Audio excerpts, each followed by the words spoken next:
Hello world, it's Dave again. I've got another video for you here. Why is reading important? And I'm going to recommend to you the author Philip K. Dick.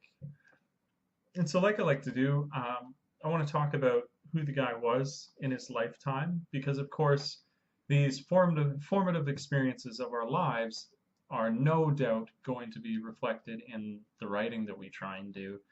And I think this guy is like a point and case example of this kind of thing happening. So Philip K. Dick, born December 16th, 1928, died 1982, was born with a twin sister prematurely, Jane Charlotte Dick. And within a very short period of time, very sadly, his twin sister died. She died. And this is said to have had an incredible effect on Philip for the rest of his life, where the theme, or sorry, motif of a phantom twin was something that you found reoccurring many, many times in the different novels that he was putting his efforts into. And so something about Philip's life was that it was pretty sad. When you talk about an artist, the best artists are ones who have suffered. Um, he definitely meets the grade for the many different things that had happened to him.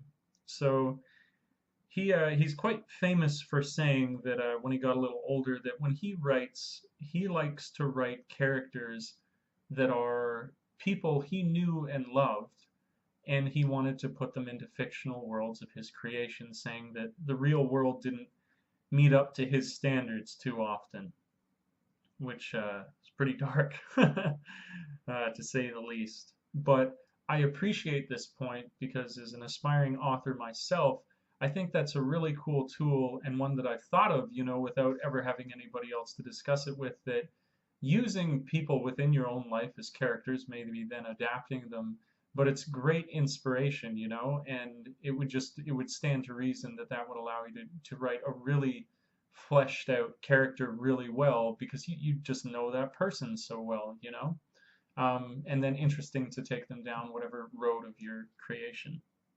But to continue with his life.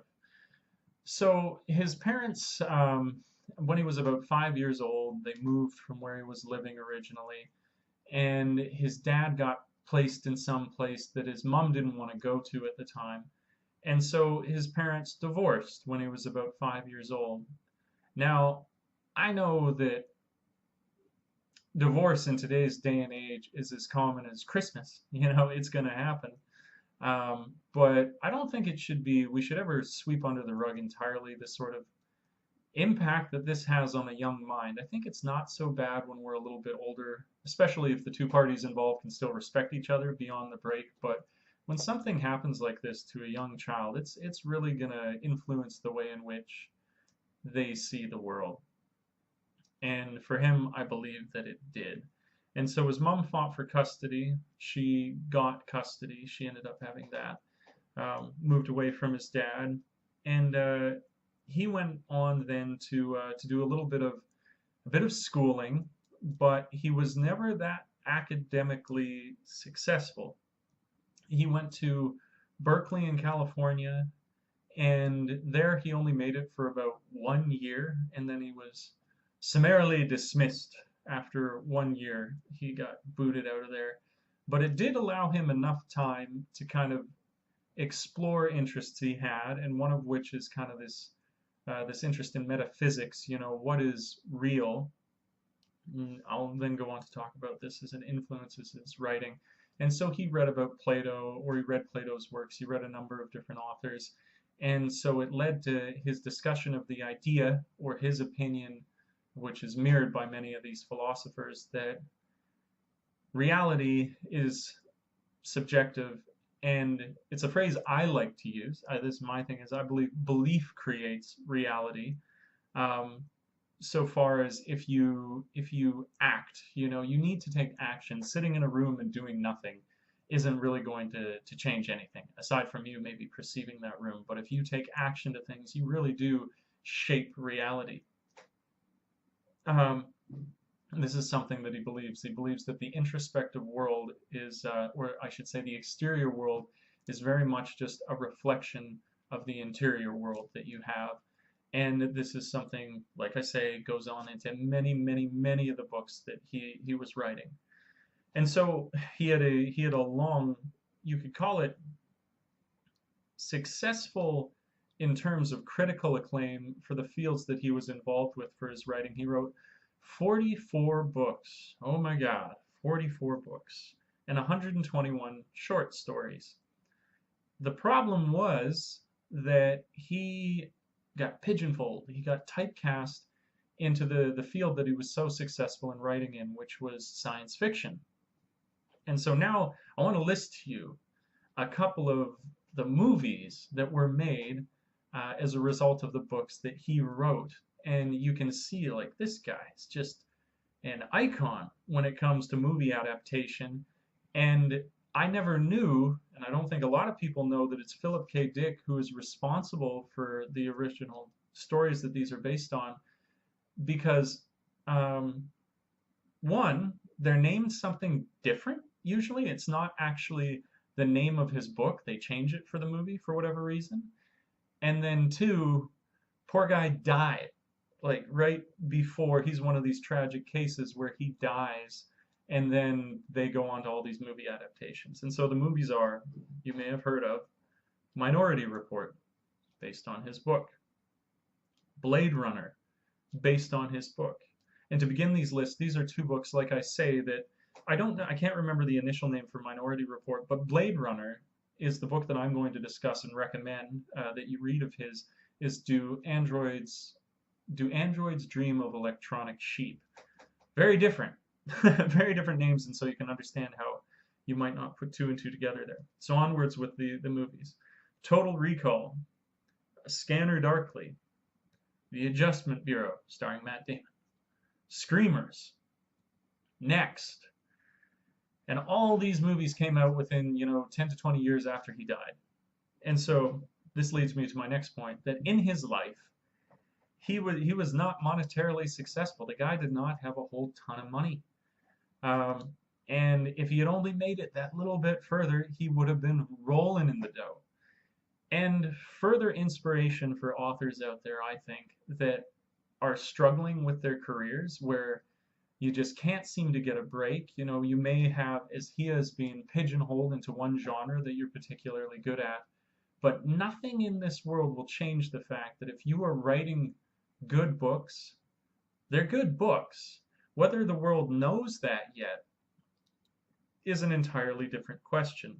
Whether that, 30 years, 20 years down the road, it's going to be viewed as some of the best, movie going experiences you could have, that may not be relevant to your life, and you can't think about it in that way. Your focus just has to be that you want to write, that is your passion, and to hell with the world that doesn't understand yet that you are writing amazing stuff. So really good inspiration for those not so yet famous authors out there, myself included. um, so to continue with his life, he after his university career 1 year, he was married 5 times. Poor guy. Not so lucky in love either, whether it's academia, whether it's lucky in love. He's not getting the best end of it. Not saying that some of these relationships weren't good. I just mean 5 times, that means that you're struggling, right? And I've looked up from sources as well that his relationships often talk about the social anxieties that he had, all based on this earlier, more tragic life that he was leading. I really do think the root of all of this, and he always felt haunted by it, it says, is his twin sister who died. Um, so poverty, 5 marriages, constant acclaim, like I say, in the science fiction world, but never ever having success in the mainstream. He did try and publish in the mainstream, and all those books were rejected for publication. Another benefit that I think we have now as aspiring authors is that e-publication has become so popular that even if you can't get that book out in the way that you want it to, in the old-fashioned way, you can just go to an e-publication, and if you wanted to get out that mainstream book that isn't the way that you've been finding, more traditional routes of publication, you can do it. And this is something I would suggest to anybody who's finishing up a book and having that trouble getting it published. Push comes to shove, just e-publish the damn thing, Could be worth it. So that's the long and short of it. There's more. Actually, no. I'll go for one more detail, one more juicy detail that talks about just how mentally a little bit strange this guy is. He had an experience where a woman dropped off drugs to his house at one point. I can't remember the name of the drug. I could have written that down. And when she dropped off these drugs to his house, she was wearing this Christian religious symbol, um, and he was not particularly aligned with any sort of faith. This just so happens this woman has a Christian religious symbol called the vesicle Pisces, I believe, kind of that fish symbol. And it says that when he saw this, that light was glinting off of it in a really really crazy way, that he felt mesmerized by the light coming off of this. And he felt that this light was actually intelligent or communicating to him in some way. And he had these strange thoughts come into his head that he connected with having seen this light afterwards, that kind of gave him premonitions of things. One of which that his son was suddenly had taken a horrible turn for the worse in the hospital. And with this premonition that he believes was conveyed by this beam of light that he experienced from this thing, he went to the hospital where his son was being cared for, and coincidence or not, his son had gone into a nosedive, was doing worse and worse and worse in that time. And this kind of led to, in a following couple of years, to a bunch of hallucinations that got extended for him. And that's kind of, this is how I read the word hallucination in the sources, and it really bugs me to see the use of that word, because hallucinations, by definition of the word, are things that aren't entirely unreal, that are not there, are utter fabrications, where I think that's a poor choice of words here, when if there's some level of realism, some level of reality, whatever that may be to this, to call them a hallucination that he's having is discounting the value of them. I don't think they should quite be called that. I like premonition, experience, whatever you want to call it, but I think the word hallucination gets tossed out far too easily in this case. And so he went on to write a sort of autobiographical work because of these hallucinations that he was having. This is fascinating stuff to me. I just thought it was, like Blade Runner and Minority Report. I didn't realize his life had all these crazy twists and turns. And this became a mountain of a project for him, which eventually goes into, if you do want to say that he's going a little bit nuts, this is where you'd more easily be able to make that statement, where he was writing an 8,000-page novel regarding these, damn it, I said hallucinated, these experiences that he was having. But I want to make my little, in defense of Philip K. Dick at this point, how through time, it's often been that we view people who have these kind of experiences in the moment as very strange, out there individuals who, they're nuts. And I think that that's totally discounting things, and it's putting a label, saying that someone's insane. In a lot of cases, not all, but in a lot of cases, it's putting a label on something that we might as well just say what it is, that we don't understand. And because we don't understand it, we say that it's insane. But then, just like, I hate to allude to other movies here, but think of Men in Black, great little speech from Tommy Lee Jones there when he's talking to, Will Smith, and he's saying, up until whatever many years ago, we knew that the world was flat, and up until however many years ago, we knew that the Earth was the center of the universe. And as time has gone on, these people who have often been considered mad and insane are actually people who are seeing things far more clearly than, people at the time ever were. And so they should not be so quickly discounted, as much as it makes them kind of an outcast so easily in the current time that they're living. But if you want to get some crazy literature out of Philip K. Dick, this is what I would recommend. You can check out that other novel. I believe it's called Exegesis or something like that. Um, but that's sort of the story of his life. A lot of pop culture has now alluded to him as well. I believe Block Party's album um, alludes to one of the books that he wrote in their 2012 album. They have a song called Velis that is like, I can't remember the acronym for it, but it's something about like a vast um, intelligent system of life or something like that. Anyways, now on to the book that I would like to recommend. And what is it that I think, because I'm recommending them to you, it's not just that I tell you this sad story that is his life, but why would I recommend him as an author? What is it literally in the books that is incredible to read? And I would say that it's something pretty singularly that I enjoyed. Now, here's my example. So you have an author who will often write a book with a central theme, some idea that they want to develop. And this theme can be anything from the mortality of man and how that affects us to, um, like the what is it to be human? We're talking about big, real like things that humans have wondered about for years and years. And an author will take an entire book to discuss this idea. To discuss this idea, to really flesh it out. And they do that to do a good job, to make that description and expression of that idea eloquent and understood. They couldn't do it in a couple pages. It wouldn't do it justice.